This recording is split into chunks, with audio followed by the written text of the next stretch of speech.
তারপর বিকাল বিকাল করে আমরা একটু রেডি হয়ে নিলাম, আর আমি পড়েছিলাম এথনিক, কারণ আমরা যাচ্ছি জগন্নাথ দেবের মন্দির দীঘায়। এখান থেকে দীঘার রাস্তা ছিল প্রায় 1 ঘন্টা, তো আমরা সন্ধ্যায় বেরিয়ে পড়েছি।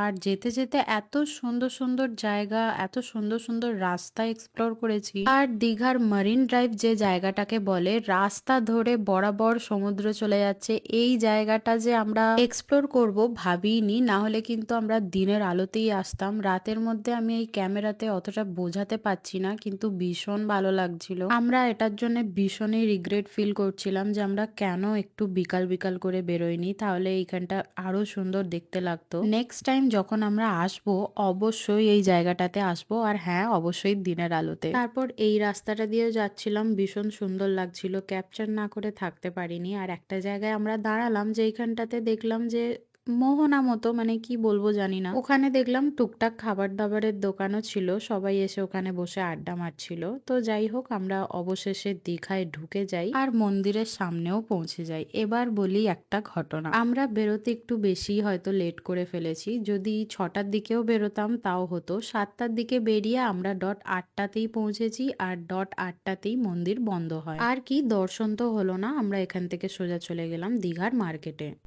মন্দির তো দেখতে পারলাম না, তো দীঘার মার্কেট যেখানে, সেখানটায় এসছি। চা খাওয়া হয়নি সন্ধ্যাবেলায়, তো চাটা খাচ্ছি এখন। দেখি এখানটা একটু ঘুরবো, থাকবো।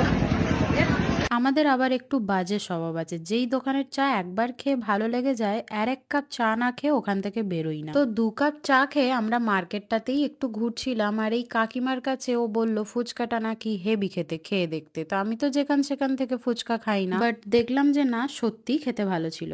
সারা মার্কেট ঘুরলাম, এই যে টুকটাক জিনিস কিনেছি। এবার এখান থেকে বেরিয়ে যাবো। এখন কটা বাজে? 9টা 20 বাজে। যেতে আরো 1 ঘন্টা, ঢুকতে ঢুকতে 10টা, সাড়ে 10টা বেজে যাবে। তো চলো। পৌঁছাতে প্রায় 10:30টারও বেশি বেজে গেছিল, তাই আমরা মাঝ রাস্তাতেই রিসর্টে ফোন করে রাতের ডিনারের কথা বলে দিয়েছিলাম। চাইনিজ আমার খুব ভালো লাগে, তাই all time favourite fried rice আর চিলি চিকেনই অর্ডার করেছিলাম। আর ওর সেই প্লেন পমফ্রেট ফ্রাই আমি ফোনেই জিজ্ঞাসা করে নিয়েছিলাম যে মশলা মাখিয়ে ভাজা নাকি এমনি, বললো এমনি, আমাদের এখানে এরকমই হয়। আর আমাদের মাছ ভক্ত তো তাই খাবে বললো।